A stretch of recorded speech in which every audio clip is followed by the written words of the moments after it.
Bismillahirrahmanirrahim. Assalamualaikum warahmatullahi wabarakatuh.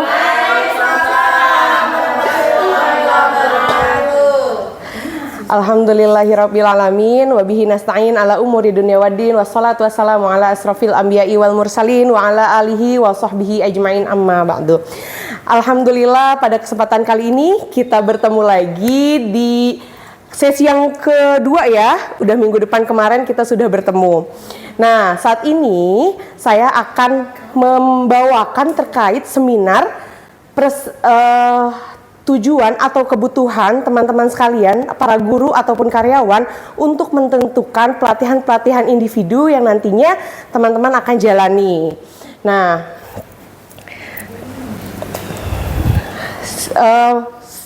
saya akan review lagi ya. Tak kenal maka ta'aruf. Alhamdulillah, perkenalkan, nama saya Aisyah Khairunisa. Saat ini saya sedang bersekolah di Institut Pertanian Bogor, mengambil bidang studi marketing, lalu juga dan beberapa pengalaman yang mana saya menjadi speaker di beberapa kampus. Nah, sebelum kita masuk dalam acara kali ini, baiknya kita harus memberikan beberapa informasi. Teman-teman semua di sini, ketika teman-teman nantinya ada kebakaran maupun juga ada gempa bumi, di situ adalah tangga evakuasi atau titik kumpul teman-teman. Lalu juga ketika teman-teman sudah mulai jenuh ketika mengikuti seminar, teman-teman bisa merenggangkan tubuh teman-teman agar lebih fresh lagi. Lalu juga teman-teman harus duduk dengan nyaman dan rapikan sekitar agar teman-teman nyaman dalam mengikuti seminar kali ini. Next. Nah, agenda kegiatan kali ini yang pertama akan saya buka dengan pembukaan, lalu juga ice breaking. Kenapa ice breaking saya taruh di awal? Karena siang kali ini teman-teman mungkin udah jenuh dengan pekerjaan-pekerjaan yang tadi pagi kalian sudah lakukan, lalu juga sudah pengennya cepet-cepet pulang, tapi kalian tetap harus semangat untuk menuntut ilmu. Lalu yang kedua, langsung kita masuk ke materi, diskusi kelompok dan presentasi per kelompok. Waktu kita sangat singkat, hanya 10 menit, jadi mungkin saya harus kejar nih materinya ya teman-teman. Nah, di sini saya akan menjelaskan terkait dengan apa sih unit kompetensi tentang kebutuhan individu. Nah, di sini bisa kita baca, untuk unit kompetensi ini mencakup dalam pengetahuan, keterampilan, dan sikap kerja yang diperlukan untuk mengidentifikasi, membandingkan, dan memutuskan kebutuhan pelatihan individu. Yang dimana teman-teman di sini kan para pekerja nih. Kalau di unit kita ini, di sekolah kita ini ada para guru, ada karyawan. Karyawan pun macam-macam. Ada yang di bidang tata usaha, ada yang di bidang perpustakaan, ada yang di bidang UKS dan segala macam.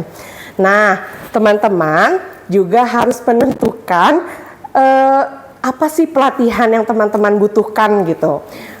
Tentunya seperti kita kasih contoh di awal di bidang tata usaha gitu ya.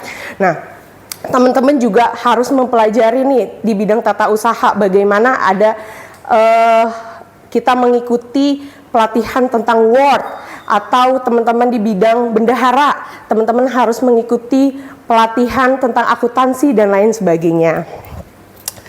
Next.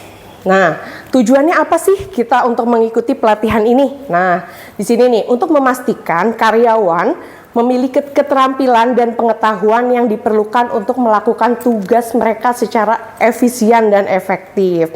Jadi, teman-teman dengan mengikuti pelatihan-pelatihan yang nantinya teman-teman akan lakukan untuk mengupgrade skill teman-teman sekalian, atau untuk mengevaluasi diri atau menambah ilmu lagi, teman-teman mengikuti pelatihan-pelatihan yang nantinya akan teman-teman ikuti. Nah, next adalah apa aja sih macam-macam pelatihan yang nantinya teman-teman akan ikuti. Yang pertama, adanya technical skill training, yang dimana teman-teman bisa terintegritas dengan teknologi dalam pembelajaran, seperti Guru-guru harus mengikuti training Google Classroom, Canva, maupun sekarang banyak banget teknologi-teknologi seperti Kahoot untuk membuat soal dan segala macam sebagainya. Nah, lalu meningkatkan keterampilan pengajaran inklusif atau pemanfaat media sosial untuk pendidikan. Tentunya banyak banget kan sekarang para guru untuk membuat konten-konten di YouTube, konten-konten di sosial media untuk sharing segala macamnya, untuk memberikan sebuah manfaat di media sosial. Jadinya untuk para guru bukan hanya nih ya di kandang aja nih kita punya cara pembelajaran terbaru, cara pembelajaran ini dan itu, tetapi cara pembelajaran kita tidak diberikan ke orang lain, hanya di dalam kandang aja nih gitu. Kita harus juga untuk memanfaatkan adanya media sosial ini. Lalu adanya interpersonal skill training, yang dimana kemampuan individu untuk berinteraksi, berkomunikasi, dan membangun hubungan dengan orang lain secara efektif. Nah, ini tuh betul-betul urgent bagi kita seorang guru, di mana kita harus mempelajari bagaimana cara komunikasi dengan baik dan benar. Dan bagaimana nih kita ketika ada konflik di dalam suatu pekerjaan kita, atau konflik semisalnya murid mempunyai konflik, otomatis guru harus menanganinya dengan baik. Dengan bagaimana untuk saat ini kita di asrama, bagaimana menangani siswa-siswa yang semisalnya dia akan berpindah sekolah. Kita harus tahu bagaimana celah-celahnya untuk kita menangani konflik-konflik tersebut.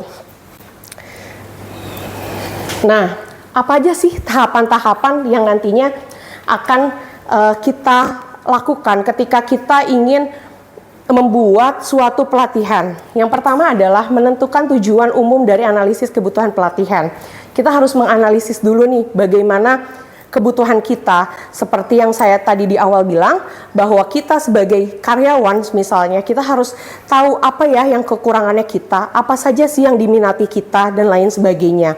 Lalu juga untuk mengumpulkan data-data tentang kinerja karyawan, kompetensi, dan kebutuhan pelatihan melalui berbagai metode. Seperti biasanya di akhir kita adanya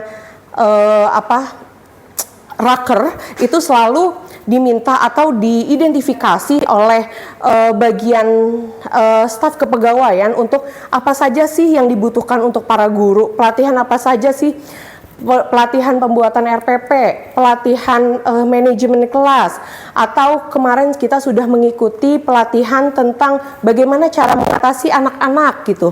Nah, itu salah satu bagian pelatihan yang harus kita ikuti.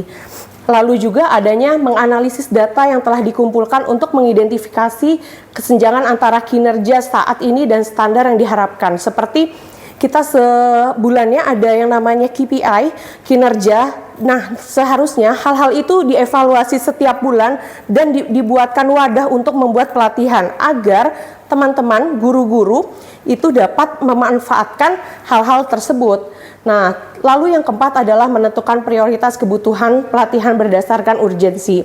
Nah, menentukan prioritas, semisalnya apa nih prioritas bulan ini yang harus diikuti oleh para guru. Semisal di awal-awal harus membuat RPP, setelah itu kita harus membuat buku panduan dan lain sebagainya. Itu urgensi-urgensi yang harus diperhatikan di awal hingga di akhir. Next. Nah, setelah saya jelaskan di akhir ini, sebelumnya apakah ada pertanyaan?